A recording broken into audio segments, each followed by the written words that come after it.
إن الحمد لله نحمده ونستعينه ونستغفره ونعوذ بالله من شرور أنفسنا ومن سيئات أعمالنا من يهديه الله فلا مضل له ومن يضلل فلا هادي له وأشهد أن لا إله إلا الله وحده لا شريك له وأشهد أن محمدا عبده ورسوله صلى الله عليه وعلى آله وأصحابه وسلم تسليما كثيرا. أما بعد، اعلموا أيها إخوة المؤمنون أن الله عز وجل سرى لنا آدابا نتأدب بها عند صيامنا. من هذه الآداب الأول الدعاء بالمنصور عند رؤية الهلال. الله أكبر، اللهم أهله علينا بالأمن والإيمان والسلامة والإسلام والتوفيق لما يحب ربنا ويرضى ربنا وربك الله. أمبي الله تنو مبا يا فدلي أمبي أنيني على في أكس أنكشي كبواني ركون تورو منان كبارا جغو نالي جوم من كندا مغتي سرو ميمبو أوفيلي نالي جوم من فنا فيلي مغتي سرو ميمبو كندا. ambe sereya bato fensite min ka bato e tiɲa ni ala kelen pewte je ɲɔgɔnte ala la. ambe sereya muhammadu ala ka jondo ala ka cidendo kisini nema baka ana ka dunkew ana ka sebaw ala ku kisi min ka ca kosobe. no temina ka boye aka don balima muminu ka fo ala masamin ka bakoro talendo aye jogo do kam masariya ye anka jogo nu ulu ye anka sun wakati la. o jogo do ye munya folo ye munye silamiya ya kam masariya ka ke adabu ye ka ke jogo ye nanye kalo ye duawu do sabatira ciden fe anko duawu fo. o duawu nye jumai ciden tun kera ni kalo jora na yaye abafo Allahu akbaru Allahumma hillahu alayna bil amni wal imani was salamati wal islami wat tawfiq lima yuhibbu rabbuna wa yarda rabbuna wa rabbuka Allah. ni nye sunna ni nye adabu ni nye jogo ni ye kalo ye ikanin do fo ni nye jogo folo ye. asani al-iqlasu fi siyami fulana kandu sukun kala si sunna adabu fulana jogo fulana min nyini nan fe an sunto sun kono sun wakati an kandu sukun kala si an ka sun kala si alai. wadda lay jumai qala sallallahu alaihi wasallam man sama ramadana imana wa ihtisaba kufira lahu ma taqaddama min jambi. tidon ko ni mo min ye sungalo su ni limna lemba ye kadala ko sungalo su ni min fule ni ala de ya farada yanka idara ola wa ihtisaba iya dofana kon ka summin fule ni nyemba ke ala kelem pewde kama ala bin sarallahu garafana. ciiden ko ni mogo min yen ninga niya ke isun wakati kufira lahu ma taqaddama min jambi. junubu min temena yi bolo ala bo ya faye sani sungalo in kana junubu munun temena yi bolo ala bo u ya faye. ninde adabu fulana ye an kan dusukun kalasi sunna sunnunun ka ke ala kelempewde kama. an ka do ala ka farda de do an ka ke ala kelempewde kan dusukun kalasi ka do fana ala ban sara la qiyama do ni nye adabu fulanay asalisu adabu sabana ye jumaye istihbabu kasratu sadaqati fi ramadana yustahabbu kasratu sadaqati fi ramadana akanunendo jogo sabana akanunendo anka sadaqati boccaya sungalo kono ودل جمعي أني ابن عباس رضي الله عنهما قال كان رسول الله صلى الله عليه وسلم أجود الناس في الخير وكان أجود ما يكون في رمضان حين يلقاه جبريل وكان يلقاه في كل ليلة من رمضان فيدرسه القرآن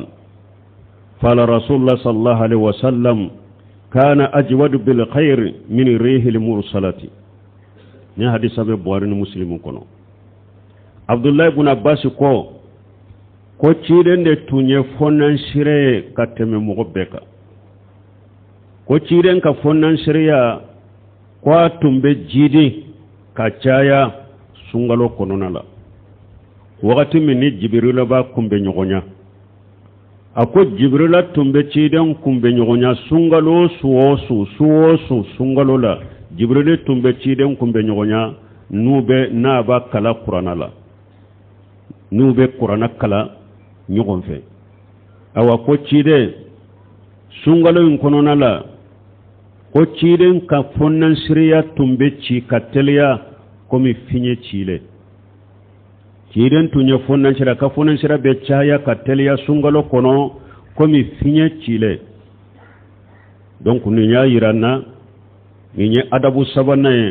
sungalo kono nana anka sarakati boccaya ninde adabu sabana adabu nanina waya jumaye waya de kasratul qira'atul qur'an anka qur'ana kala anko caya sungalo kono wadda lay munye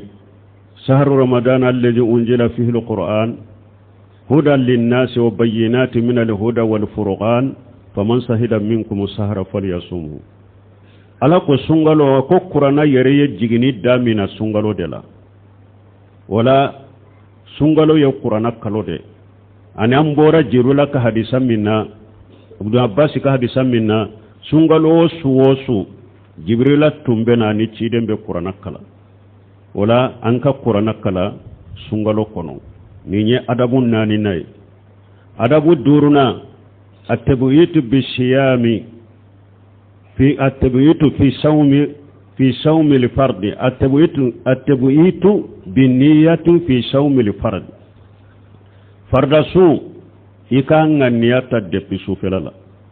fardasu onnga niabeta su kono na de la ube fajirinye alete se ka tatile kono ko min nafila su o de la jumay ciren ko la shiyaman liman lam yujmu qabla al-fajr ciren ko sunte mogoye fardasu sunte mogoye nima sunga niyata fajirinye wala sungalo suni anga niyata fajirinye su kono na de la o de adabu durunay adabu woronay munye yustahabbu lilisa'im an yaqula ija sutuma inni sa'imu aworona aduruna akanunendo sumbagafe ni esuntondo ni mogodo ye kuma jugo foye ube mogodo yinani ube mogodo ye kele nyini fe afwa tige konne suntondo kana tigi jabi kana do kele la sungalo kono afwa tigi konne suntodo wadalla jumaye an abi hurairah radiyallahu anhu qala rasulullah sallallahu alaihi wasallam qala allah ta'ala kullu amali ibn adam lahu illa siyama fa innahu li wa ana ajjihi bihi asawmu jannatu wa idha kana yawmu sawmu ahadukum fala yarfusu wala yashqab وإن أحد شاتمه أو قاتله فليقول إني امرؤ صائم والذي نفس محمد بيده لخلوف فم الصائم أطيب عند الله من ريح المسك للسائم فرحتان إذا أفطر فرح وإذا لقي ربه فرح بصومه حديث القدسي يقول ciiden ko ala ko hadamade ebe bara nyuma ke kuiba beki yerede ko fo su ko ibe sunke ale ala de awa ko ale ala yerede bi sara sunna awa ko sun fulede ko torode do tangana de do sunye de tangana de na be do ini ala soso ni junubu ko ni nyogonche abe do ini tasma fanache sunye tangana de na dola kelen sunna dommi ikana junubu kumauke ikana junubu kouke ikana mankancaya hari ni mogo doyi nani ube ayi kele a ikafu ne suntoro nebe sundela iden ko sallallahu alaihi wasallam akon kalnani masannin be masammin bolo sumbaga da kasakka di alaye kateme parafenka awa ko sumbaga akon ni sonja yoro fula biye ni ka suntige ibe ni sonja ni ka suntige nye awa ni tige ala kumbe nyogonya qiyama ibe ni sonja ni ka sunye wala ninya adabu ye ka yira donc an sunto an kan janto nyerela anni mugo kana do mana kuma wula ube nyogon nani ube nyogon kele ikana duwala kito sunna ni min yin nani ayi kuma jugun fuya ye kele nyini fe afwa ye ko ayi ne suntoro wa min al adabi sun adabu do ye munye tazirul fitr an kan mini teliya nile tile binna doro an kan mi o dalay munye qala sallallahu alaihi wasallam la yajalu an-nas bil khair ma ajjalu al fitra siren ko mo to wuli ube herala no bake kasuntige teleya kani kasuntige ya garuya nu tile koni binna yere nyaabe tilela tile binna isuntige ni nyaate tilela ni salli wala law ye salli wala doroyki kasuntige siren ko mo to wuli no be herala no bu kasuntige uteleya adabu doye munye jogo doye munye nankanka jogonayi الدعاء بالمنصور عند قروب مباشرة أكنونندو ni kasuntige duwawu min sabatira ciden bolo ikafo o duwawu jumay jahaba jamu wa butallati al-uruq wa sabata al-ajru insha Allah iba fontige ala mi nogo min tumbenna atara nka fasawu nyigira nka baraji sabatira ni ala sunna donc ni suntige iben ninfo ni nye sunna e ikan ninfo ni fana adabu ye sun kono nanda anka adabu nay wa min al adab fi siyami abe sunka adabu dola addu'a fi asna'i sawmi hadama de kito sun kono du'a wucaya sun baka du'a abe jabi o dallay munye qala sallallahu alaihi wasallam salasatu la taruddu da'watuhum da'watu sa'im wa da'watu al-majlum wa da'watu al-imam al-adil sidon ko mo sababe nu ulu ala wala o kadwa wute sage ala bu kadwa jabi akwa folo munye sumbaga ka duwawu sumbaga tile kuru kara wakati be duwawu ke wakati makere ya isunto ka duwawu chaya ciden ko sumbaga to ka duwawu te sage akwa fulana tama de afulana mugo tonyole aka duwawu te sage ne mugo tonyona yidanga aka dangali te sage asabana akwa ni nyema tilele ofana ka duwawu be jabi harisa wore nana ciden ko salasu dawatu mustajabatu ako duwawu sababe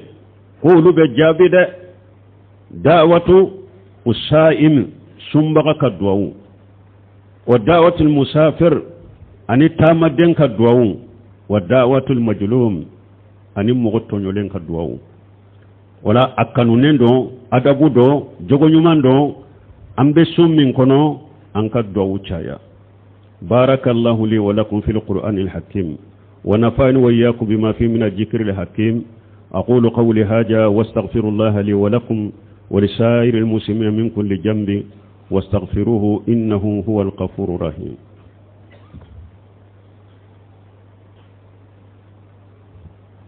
الحمد لله رب العالمين والصلاة والسلام على نبينا محمد وعلى آله وأصحابه وسلم تسليما كثيرا. ومن آداب الصيام أبسونك أدبو كنو تفطير الصائم استحباب تفطير الصائمين أبسونك جوغنما كنو كانونندو anka sumbaga ka suntige hari ni seye jide ka di sumbaga manubu suntige la ube tamaro ube dumuni anka sumbaga ka suntige adabudo jogo nyumando sunnado akanunendo sumbaga ye akanunendo sungalo kono wodo lay jumay qala sallallahu alaihi wasallam man fattara sa'ima kana lahu mislu ajrihi غير أنه لا ينقص من أجر الصائم شيئا. جيران كوني مغو نا يسومبغا إيا أكا سنتغي داما يسومبغا كسنتغي كو سومبغا يمبي براجي سرو على بونيونا دي إما كسرو سومبغا ينيركا براجي على تفوي نغسو لدي عليك براجي دفلن با بولو دي على باكا براجي نيونا دي تاكا دي إما كفاسمان جالا wala anka ke nimbara fana ke bagay anka sumbaga suntige. ومن الآداب الصيام أبي سنك أدمو لا الحرص على صلاة التراويح أنك قرطو كتن نافلة سلوما سنغلون نافلة سلوم أنك قرطو كتاما أنك نجيجا على ود الله مني قال صلى الله عليه وسلم من قام رمضان إيمانا واحتسابا غفر له ما تقدم من ذنبه fiidan ko ni mo min sungalo nafila jo ni dalem balayli manalem bay ko ala de yake sariya islamiya ya de yake sariya ka ke sunna ko an ka ke idalem be ola bo iyake ala kama fana ibado ko ala bi sarala gara iye junubu munun ke katemala bu ya faye wala an kan jija nafila fana lan kan nafila sallun an ka chaya sungalo tarawih min fulani nye nafila min fulani nye an kata ke jamala balmo ni kon nafila sallin akanyi ka sokono o yekeni na nafila wude fajiri arakan fula arakatal fajiri ibe arakan fula min salli sogoma salli nye o kanyi ka sode kono salli fana nyara kan nani o kanyi ka sode kono salli kan fana kofi arakan fula o kanyi ka sode kono futuru ko fara kan fula o kanyi ka sode kono safo ko fara kan fula o kanyi ka sode kono me minye sungaro nafila min fule ni nye che ikano ke misiri la ode kanyi ka teme ka so kono nay sila me saraye jamade ko masariya ikana nafila inke misiri kono jama nofe ode kanyi ka teme ikelen ka sungalo nafila ke ka so kono wala an kan janto ola wa min adami siyam abe sunka adabu la adamu tereki as-suhur sugurudu an kano toyde ni suguri shebiye tembi bolo be se ka suguri kenai an ka suguri du kiden ko tasahharu fa inna fi suhuri baraka akoy suguri du akoy hera be suguri du la barika be suguri du la abide me ka sunnati le tola donc an ka suguri du awa sugurin duni fana sun adabu doye munye anka suguru duni anka yagaru yade ikana suguru du su kononala suguru dun yagaru ya fokata fajiri kene masurunya fajiri kene chili masurunya lila jeni bul sabit kadi sabbe akota saharna ma rasulullah sallallahu alaihi wasallam summa qama ila salah ko uluye suguru du kafara chidenka ko o ko fe cide ngulila kata sallima فقلت من يهدي سما فلا قال لكو جيد بن ثابت ما كم ما بين الآذان والصلاة قال لكو كم ما بين الآذان والسهور قال لكو دونك تشيدن كسلي ولا ni salatuye ani ciden ka suguri dun furanse hakke juman tumbunu nyogonje ako qadiru qira'atu 50 aya ako aya biduru kala hakke aya biduru kalam furanse hakke ko de tumbe ciden ka suguri dun ani salatu wolele ni nyogonje wala ni nya yiranna suguri dun an ka ya garu yade o de sunna yustahab wa yajala fi suhurihi tamra akanunendo ika suguri ika tamaro kashiye ika suguri duna ika suguri ika tamaro dun o kanyi o de lay munye qala sallallahu alaihi wasallam niyama suhurul mu'min at-tamru akum mu'min ka suguri nyuma ko tamaro de do donc ika suguri do tamaro kayala ika tamaro dun ika suguri dun wakati o ye sunnaye o kanunendo وانبال ما تشيدن صلى الله عليه وسلم إن الله وملائكته يصلون على المستطهرين على المتطهرين وتشيدن كو على نكمل كيو كو بدو كي سغري دونوي ولا ودياتو سغري كاني سغري دوني كاني انكاكي على نكمل كيو وبدو كي سغري دونوي تيرون كو فصل ما بين الصيامنا وصيام أهل الكتاب أكلة السحور تيرون كو تغني أكو أن سلامو فران فانشاني ديفرانس من بي أن كتاب دونكو كسون نيوغنجي أن سلامو كسون أن كتاب دونكو كسون ديفرانس من بونو نيوغنجي هو يسغوري دودي هو يسغوري دودي ولا أنكن جيجا سغوري دون sunna do de sun adabu do anko ke donc ambe ala deli sungalo timme ko nyuma alaka wongo yanye bara nyuma alaka no yanye sungalo en kononana du sun kala shi ala ko dama fari foni ala ko dama sungalo en kononala an kan jija de anyi mo chama nye salon sungalo ke nyogon fe a chama be dugu jukoro obo ka baro bolo an fana tado mo shita do yalan fana ka sungalo labai nyinde wa a ubembe sungalo wareye addankaniyate mo bolo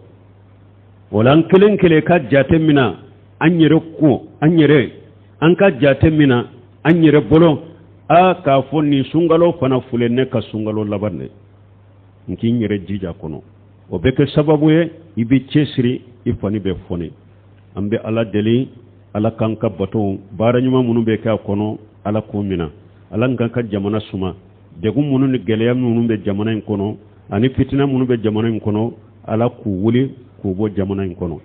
rabbana atina fid dunya hasanata wa fil akhirati hasanata wa qina azaban nar rabbana la tujigh qulubana ba'da idh hadaytana wa hab lana min ladunka rahmatan innaka antal wahhab اللهم اجعل الاسلام والمسلمين واجل الشرك والمشركين ودمر اعداءك اعداء الدين برحمتك يا ارحم الراحمين واخر دعوانا الحمد لله رب العالمين